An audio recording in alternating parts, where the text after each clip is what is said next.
Lecture number 1, class first year statistics, chapter number 4, measures of location. इससे पहले हम chapter number 3, measures of central tendency या measures of location को पढ़ चुके हैं। उसमें हमने एवरेज पर पढ़ा है। एवरेज एक सिंगल वैल्यू है जो डाटा की नुमाइंदगी करती है। डाटा की नुमाइंदा वैल्यू को हम एवरेज कहते हैं। उसमें हमने mean, median, mod, geometric mean, harmonic mean ये फाइंड किए हैं, ये एवरेज की टाइप्स। अब एवरेज क्योंकि एक सिंगल वैल्यू है जो डाटे के सेंटर में पाई जाती है कि ये किसी भी डिस्ट्रीब्यूशन की एवरेज किसी भी डिस्ट्रीब्यूशंस के सेंटर को लोकेट करती है, एक सेंट्रल वैल्यू है। अब ये डाटे की मज़ीद उसकी जो खसूसियात हैं उसको ये बयान करने के लिए काफ़ी नहीं है। अब बाज़ औक़ात दो या दो से ज़्यादा सेट ऑफ डाटा होते हैं और उनमें जो वेरिएशंस पाई जाती हैं, एवरेज उनको एक्सप्लेन नहीं करता। अब बाज़ औक़ात दो हैं या दो से ज़्यादा सेट ऑफ डाटा हैं और उनकी एवरेज भी सेम है, लेकिन उनके जो वेरिएशंस हैं उनको वो एक्सप्लेन करने में काफ़ी नहीं है एवरेज। तो उसके लिए फिर हम मेजर्स ऑफ डिस्पर्शन को पढ़ते हैं कि मेजर्स ऑफ डिस्पर्शन से क्या मुराद है। डिस्पर्शन कहते हैं वैल्यूज़ का एक फैलाव, वैल्यूज़ का एक इंतशार के सेंट्रल वैल्यू से यानी कि एवरेज से वैल्यूज़ का फैलाव मेजर्स ऑफ डिस्पर्शन। डिस्पर्शन से मुराद ये है कि एवरेज वैल्यूज़ का एवरेज से फैलाव डिस्पर्शन कहलाता है। अब बाज़ औक़ात एक, दो या दो से ज़्यादा सेट ऑफ डाटा हमारे पास होते हैं। अब जैसे मिसाल के तौर पर मेरे पास एक सेट ऑफ डाटा है, डाटा सेट 1। इसकी वैल्यूज़ हैं, फ़र्ज़ करें 8, 7, 5, 8 और 6। एक डाटा सेट है 2 और इसकी वैल्यूज़ हैं 1, 4, 7, 10 और 12। अब ये दो सेट ऑफ डाटा हैं। एक सेट ऑफ डाटा है जिसमें वैल्यूज़ आपके पास हैं 8, 7, 5, 8, 6 और एक दूसरा सेट ऑफ डाटा है 1, 4, 7, 10, 12। अब ये जो फर्स्ट सेट ऑफ डाटा है इसकी हम एवरेज फाइंड करते हैं तो इसकी एवरेज आ जाती है, यानी कि इन वैल्यूज़ को जमा करके इनकी तादाद पर तकसीम करें तो इसकी एवरेज आती है 6.8। और दूसरे सेट ऑफ डाटा का जब हम मीन निकालते हैं तो इसकी एवरेज भी 6.8 है। अब ये देखें हमारे पास दो सेट ऑफ डाटा हैं, इन दोनों सेट ऑफ डाटा की जो एवरेज हैं वो सेम आई हैं। इस सेट ऑफ डाटा की एवरेज भी 6.8 है, इस सेट ऑफ डाटा की एवरेज भी 6.8 है। तो इस तरह से हमारे पास आपने देखा कि ये जो दो सेट ऑफ डाटा हैं, इन दोनों सेट ऑफ डाटा की जो एवरेजेस हैं वो सेम आई हैं। वो क्या हैं? सेम हैं। लेकिन फर्स्ट सेट ऑफ डाटा, ये जो डाटा सेट 1 है, इसकी हर वैल्यू इस एवरेज के करीब है। तो इसलिए हम यहाँ कह सकते हैं कि इस सेट ऑफ डाटा की जो एवरेज है, ये एवरेज इस डाटा की वैल्यूज़ को रिप्रेजेंट कर रही है, क्योंकि ये वैल्यूज़ हर वैल्यू इस एवरेज के करीब करीब है। जबकि दूसरे सेट ऑफ डाटा को अगर हम देखें तो इसकी एवरेज भी 6.8 है। अब लेकिन इस सेट ऑफ डाटा की वैल्यूज़ इस एवरेज के करीब नहीं हैं, उनमें एक फैलाव है, यानी कि हर वैल्यू क्या हो रही है, इस एवरेज से दूर हो रही है, फैल रही है, स्कैटर हो रही है। तो लिहाजा ये वो करैक्टरिस्टिक्स है कि बाज़ औक़ात एवरेज जो है वो डाटा को रिप्रेजेंट करने में फ़ेल हो जाती है। तो वैल्यूज़ के इस फैलाव को कि किसी भी सेट ऑफ डाटा की वैल्यूज़ का एवरेज से फैलाव डिस्पर्शन कहलाता है। इसलिए यहाँ कहा गया है कि मेजर्स ऑफ डिस्पर्शन के अंदर कि dispersion mean, by dispersion mean the extent to which the values are spread out from the average, के एवरेज से वैल्यूज़ का एक फैलाव डिस्पर्शन कहलाता है। और वो मिकदारें जो इस डिस्पर्शन को मैयर करती हैं उन्हें हम कहते हैं measures of dispersion. The quantities that measure the dispersion are called measures of dispersion. अब डिस्पर्शन की भी दो टाइप्स हैं, types of measures of dispersion. There are two types of measures of dispersion. Number one absolute measures of dispersion, number two relative measures of dispersion. अब absolute measures of dispersion क्या हैं? Absolute measures of dispersion ये हैं कि अगर एक set of data की values अगर इंचज़ में हैं, रुपीज़ में हैं, किलोग्राम में हैं, पाउंड में हैं, किसी भी इकाई में हैं, तो उस सेट ऑफ डाटा का जो डिस्पर्शन है उन्हीं सेम यूनिट में मैयर किया जाएगा। तो यहाँ लिखता है the quantities that measure the dispersion, ऐसी मिकदारें जो डिस्पर्शन को मैयर करें in the same units as the units of the data, कि जो भी सेट ऑफ डाटा की यूनिट्स हैं, इकाइयाँ हैं, मसलन अगर एक सेट ऑफ डाटा किलोग्राम में है, पाउंड्स में है, या सेंटीमीटर में है, या लीटर में है, या रुपीज़ में उसकी वैल्यूज़ हैं, तो उनका डिस्पर्शंस भी उन्हीं यूनिट्स में मैयर किया जाएगा। तो ऐसे डिस्पर्शन को हम एब्सोल्यूट डिस्पर्शन कहते हैं। इसकी types range, quartile deviation, mean deviation, variance, standard deviation, ये एब्सोल्यूट डिस्पर्शन की टाइप्स हैं। तो मैयर्स ऑफ डिस्पर्शन दो टाइप के हैं, एक है एब्सोल्यूट मैयर्स ऑफ डिस्पर्शन, एक है रिलेटिव मैयर्स ऑफ डिस्पर्शन। अभी हमने एब्सोल्यूट डिस्पर्शन के मुतालिक पढ़ा है। उसके बाद हमारे पास आ जाती हैं दूसरी टाइप डिस्पर्शन की, जिसे हम कहते हैं रिलेटिव मैयर्स ऑफ डिस्पर्शन। ऐसी मिकदारें, quantities that measure the dispersion in the form of ratio, ये रिलेटिव डिस्पर्शन रेशो फॉर्म में मैयर की जाती हैं, परसेंटेज या कोफिशिएंट की सूरत में मैयर की जाती हैं। तो quantities that measure the dispersion in the form of ratio, percentage और coefficient are called relative measures of dispersion. अब इन दोनों डिस्पर्शन में क्या फ़र्क है? एब्सोल्यूट डिस्पर्शन कंपैरिजन पर्पस के लिए कभी भी यूज़ नहीं होती, जबकि रिलेटिव डिस्पर्शन दो या दो से ज़्यादा सेट ऑफ डाटा के दरमियान अगर वेरिएशन है तो उसको कंपेयर करने के लिए हम coefficient of relative measures of dispersion को यूज़ करते हैं।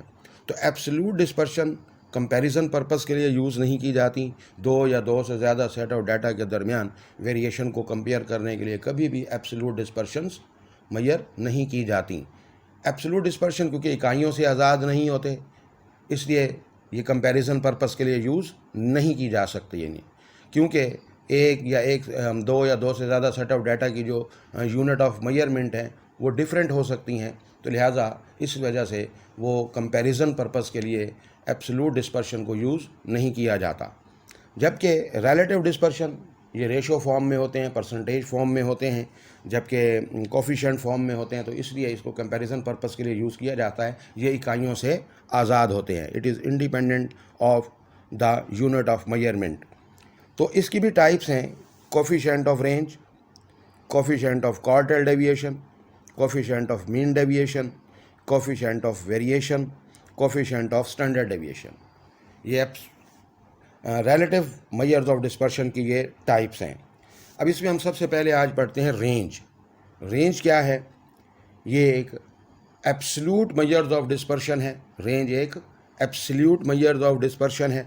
Range is defined as the difference between maximum value and minimum value of the data, यानी कि डाटा की बड़ी वैल्यू और छोटी वैल्यू का फ़र्क रेंज कहलाता है। Maximum value and minimum value, maximum mean large, minimum mean small, data की लार्ज और स्मॉल वैल्यूज़ का फ़र्क रेंज कहलाता है। इसको हम आर से जाहिर करते हैं, रेंज को आर से जाहिर किया जाता है। Range is equal to X M minus X naught. X M से मुराद मैक्सिमम वैल्यू, एक्स नॉट से मुराद मिनिमम वैल्यू। तो range is the difference between maximum value and minimum value of the data. उसके बाद रेंज फॉर ग्रुप डाटा, अगर group data है तो उसके लिए रेंज को हम कैसे डिफाइन करेंगे? In case of group data, range is defined as the difference between upper class boundary of the highest class and lower class boundary of the lowest class. के group data में range एक फ़र्क है, एक difference है upper class boundary of the highest class and lower class boundary of the lowest class. इसके बाद हम इसको दूसरे अल्फाज में भी बयान कर सकते हैं, range for group data is defined as, in other words range for group data is defined as the difference between mid value यानी कि class mark of the highest class and mid value of the lowest class. उसके बाद हमारे पास आ जाती हैं जी uses. अब इनके numerical करेंगे हम अभी रेंज के मुतालिक। Uses of range, following are the uses of range. It is used in industry, in quality control department, it is used in metrology department. Coefficient of range, the ratio of range and sum of maximum and minimum observation is called as coefficient of range. कि coefficient of range क्या है कि it is the ratio of the range and maximum value and minimum value of the data। जैसे कि ये फार्मूले में यहाँ coefficient of range is equal to, ये देखिए X M minus X naught, ये रेंज है और ये सम है मैक्सिमम वैल्यू और मिनिमम वैल्यू का। तो लिहाजा कोफिशिएंट ऑफ रेंज एक रेशो है between range and maximum, sum of maximum and minimum value of the data. Merits of range, it is simple to understand and easy to calculate। इसे आसानी से समझा जाता है, आसानी से ये कैलकुलेट होता है क्योंकि रेंज एक डिफरेंस है between the maximum value and minimum value of the data. It is useful measure in small sample, it gives results quickly. ये इसकी मेरिट्स हैं। Demerits, it is not based on all the values, it depends only upon extreme values, क्योंकि ये maximum और minimum value का फ़र्क है। In open and distribution it can not be calculated, open and distribution के लिए इसे कैलकुलेट नहीं किया जाता। अब इसकी एग्जांपल ले लेते हैं अनग्रुप डाटा के लिए। Calculate range for the following observations. ये ऑब्जर्वेशन है 84.2, 87.5, 80.7, 92.4, 91.9, 86.5, 85.4। ये हमारे पास एक ऑब्जर्वेशन है, ये एक अनग्रुप डाटा है। और अनग्रुप डाटा के लिए रेंज की डेफिनेशन हमने पढ़ी है कि range is the difference between maximum value and minimum value of the data.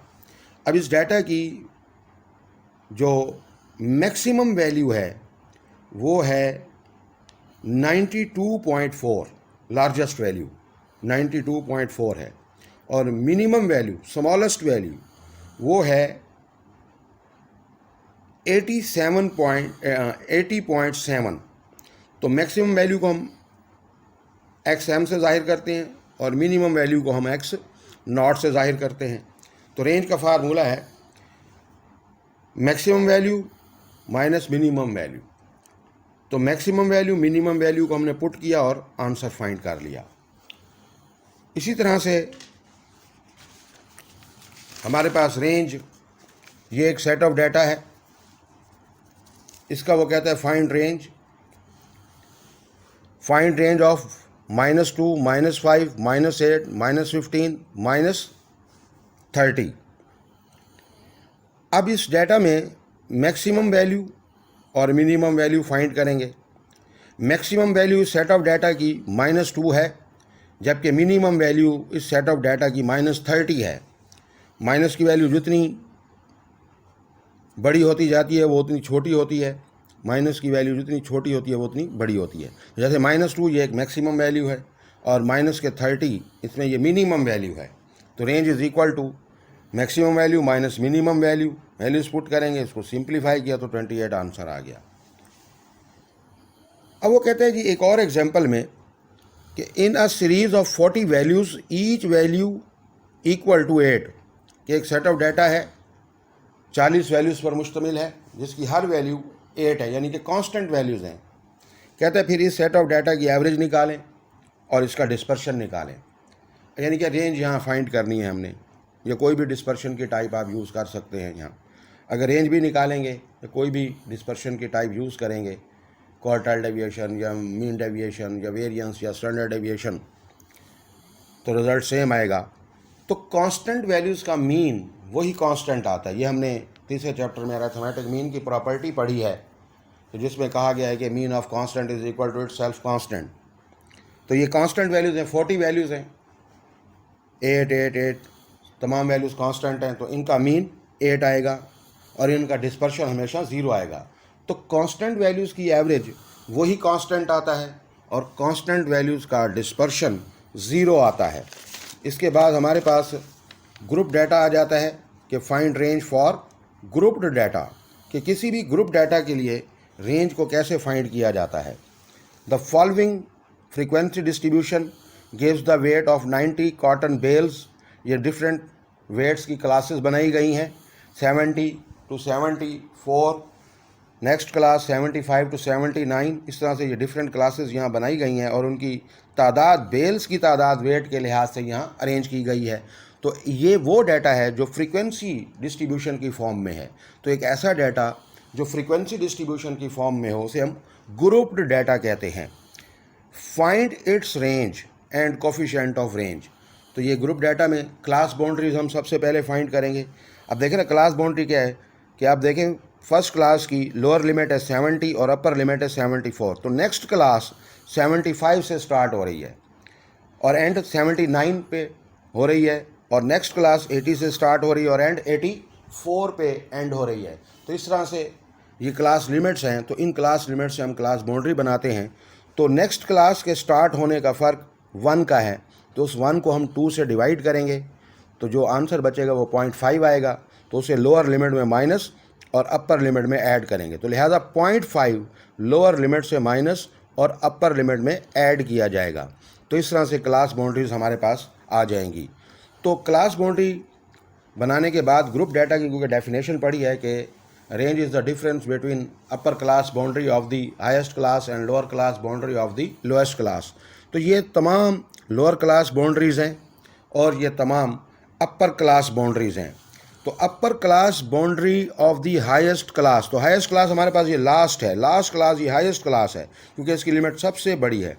तो इसकी अपर class boundary of the highest class की अपर क्लास बाउंड्री वो है 99.5, और lower class boundary of the lowest class, ये लोअर क्लास है, तो इसकी lower class boundary of the lowest class वो है 69.5।